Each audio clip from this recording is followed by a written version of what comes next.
ข่อยเชื่อว่าหลายคนนะต้องเจอปัญหาเดียวกันคือกับข่อยแน่นอนนั่นก็คือ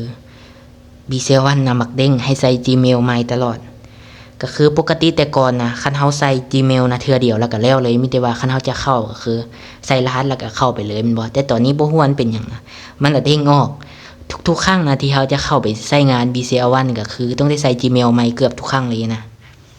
แล้วมื้อนี้ค่อยจะมาบอกวิธีแก้ให้เนาะให้เฮากดเข้ามา BCL1 ของเฮาเลยสำหรับผู้ใดที่ใช้บัญชีกระเป๋าก็ให้ใส่เบอร์ที่เฮาตั้งบัญชีกระเป๋านะลงไปสำหรับผู้ใดที่ใช้บัญชีทั่วๆไปก็ให้ใส่ Gmail นะที่เฮาตั้งบัญชีนะลงไปพอเฮาใส่Gmail อีหยังนะลงไปแล้วๆเนาะให้เฮามาสังเกตตัวทางลุมเลยมันจะเขียนว่าจื่อ Gmail เบอร์โทรเลขบัตรเห็นบ่ให้ทุกคนสังเกตกล่องสี่เหลี่ยมน้อยๆนะให้ทุกคนนะกดใส่ลงไปเลยกดใส่กล่องสี่เหลี่ยมน้อยๆนะพอเขากดใส่เข้าไปแล้วมันขึ้นมาสีเขียวแบบนี้นะก็ถือว่าสำเร็จละมันจะเขียนขึ้นมาว่าจื่อ Gmail เบอร์โทรเลขบัตรนะมันจะขึ้นสีเขียวเห็นบ่พอมันขึ้นมาสีเขียวแบบนี้นะก็ถือว่าสำเร็จแล้วให้ทุกคนนะกดออกแล้วเลื่อนออกไปก่อนเลื่อนทิ่มไปเลยนะแล้วกดเข้ามาค่อยเชื่อว่ารอบนี้มันจะบ่เด้งแน่นอนมันจะเป็นปกตินะ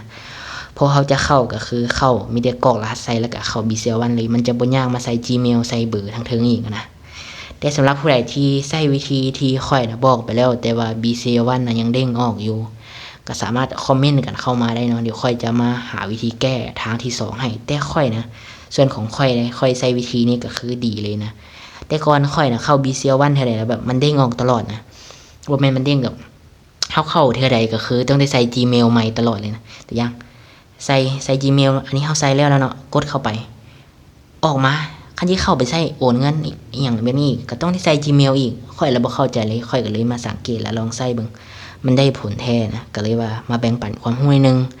ว่าคลิปนี้จะเป็นประโยชน์เนาะสำหรับผู้ใดที่ใช้วิธีนี้ล่ะมันยังเด้งอยู่ก็สามารถคอมเมนต์กันเข้ามาได้เดี๋ยวค่อยจะมาบอกวิธีแก้มาหาวิธีแก้ช่วยให้ขอบใจ